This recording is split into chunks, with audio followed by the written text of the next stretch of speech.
Creating a color to transparent gradient in Canva can be useful when you want a soft fade, maybe to use behind text or along the edge of an image. Start by selecting the element you want to apply the gradient to, for example, a rectangle, and then click the color option in the floating toolbar. Then you're going to click the plus sign under Document Colors and switch to the Gradient tab. You'll want to choose your desired color for one gradient stop, and then for the second stop, open the color picker and reduce the opacity slider all the way down to 0. This creates the transparent end of the gradient. Once your colors are set, click through Canva's preset linear and circular gradient styles to choose the direction or shape of the fade that works best for your layout.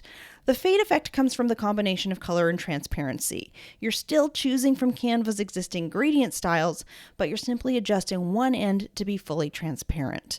If you're using this fade frequently and want to keep it consistent across multiple designs, you can also recreate and save the gradient inside your brand kit. That way, it's always available when you need it, and you won't have to rebuild the fade from scratch each time.